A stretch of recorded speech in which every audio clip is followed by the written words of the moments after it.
What if the algorithm that chooses the song playing in your favorite coffee shop is also quietly setting the ceiling or the launchpad for your salary 5 years from now? And every tap of the play button widens the gap between people who harness code and people who are harnessed by it. Would you still sip that latte in bliss, or would you lean in and demand to decode the invisible forces that dictate the price of your dreams? Right now, artificial intelligence is weaving itself through every transaction that makes the U.S. economy hum. Credit approvals, crop yields, stock trades, hospital staffing, even the snack aisle's end cap display. A model forecasts, a robot moves, a margin widens, and somewhere a human resume is accepted or rejected by software that never blinks. The stakes couldn't be higher. Productivity is spiking where algorithms do the heavy lifting, corporate profits soar on machine predictions, and venture capital gushes into startups that promise to rewrite how work works. Yet wages in middle-skill occupations are already losing ground, and new research from MIT shows that up to 30% of current U.S. jobs could be rescoped by large language models inside the next 3 years.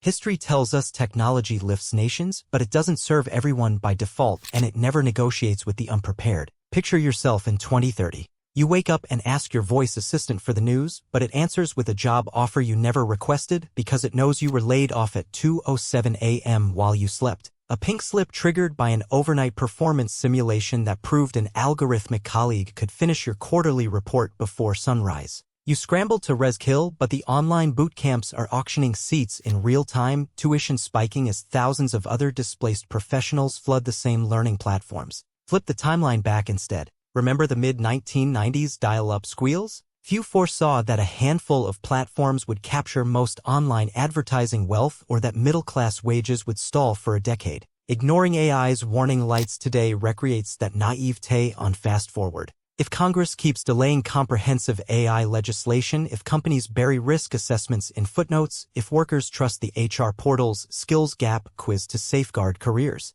we build an economy that automates prosperity for the few and volatility for the many. Positive outcomes can bloom. AI-powered biotech may cure rare diseases, but without guardrails, those wins pool in too few zip codes, worsening regional inequality. Delay now, pay compound interest later. The bill always arrives. Let's walk the shop floor of a Midwestern plant humming at dawn. 2 years ago, each welding station needed a pair of skilled hands and a union-negotiated wage. Today, a collaborative robot, nicknamed Sparky by management, handles 90% of the seam work guided by computer vision trained on millions of welds. Output jumps 27%, defects plunge, share price pops, and headcount falls by half. Now peek inside a Chicago law firm. Partner billables once hinged on armies of paralegals sifting discovery documents. A new language model system sweeps terabytes of contract text overnight, flagging clauses with probabilistic fraud signals before the first intern arrives. Client fees fall, consumer win, yet the entry-level rung launching legal careers vanishes.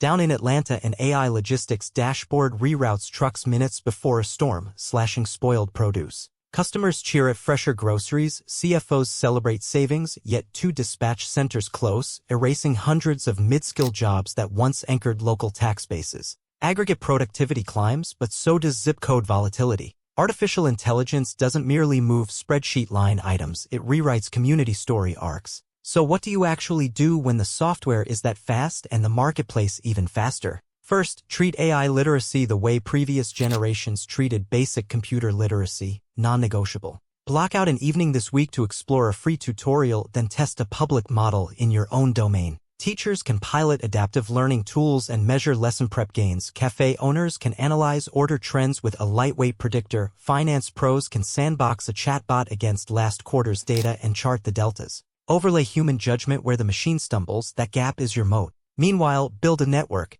Industry groups now host prompt engineering clinics, and libraries run crash courses on data ethics. Dear viewers, how are you already using or resisting AI in your daily work, and what roadblocks have you hit? Share in the comments so every subscriber gains a crowdsourced map of pitfalls to avoid and shortcuts to seize. Your minute of typing yields insights that could save you months of trial and error, and it trains the YouTube algorithm to surface future deep dives tailored to the challenges you raise. Early movers amass compound interest-style advantages. Waiting until the corporate memo announces a platform shift is like buying flood insurance after the levee cracks. Yet let's not pat ourselves on the back too soon. Even the nimblest worker can't outrun macro-level policy gaps. Today, an AI resume screener may label your career break high risk, but you have no federal right to audit the training data or fairness metrics. Without transparency mandates, technological progress can morph into algorithmic aloofness. A small business owner in Omaha who wants to deploy an AI inventory tool faces vendor quotes laced with opaque disclaimers, while a competitor in Silicon Valley enjoys a state subsidy for pilot programs.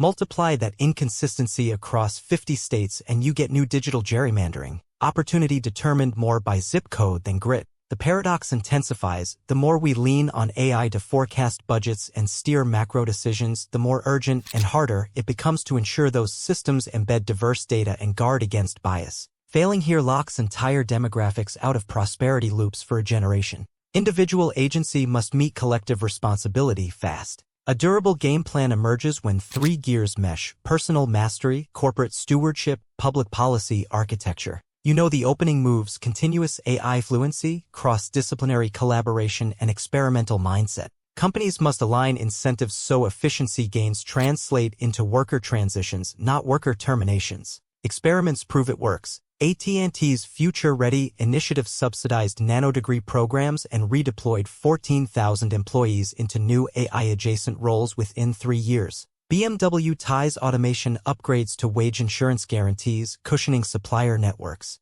Scaling that means bonuses pegged to workforce resilience and ethical AI checkpoints in every product cycle. Finally, the nation needs a federal Algorithmic Accountability Act with teeth, mandatory bias audits, explainability standards for high-impact systems, and a portable skills savings account, funded by a slice of AI-driven productivity windfalls. Add place-based innovation grants to channel capital not just to coasts but to the industrial heartland where automation hits hardest. Regulation done right amplifies innovation rather than throttling it. Imagine this loop fully turning by 2035. A nurse in rural Kansas uses an FDA-approved diagnostic assistant to catch early-stage melanoma via smartphone photos, saving lives and hospital budgets. Savings expand telemedicine, which generates data that refines the model, locking in a virtuous cycle. A Detroit high school senior trains a lightweight edge AI farmbot that weeds urban gardens, wins a microgrant, and spawns a local startup. Innovation spreads, wages rise, and regional inequality shrinks.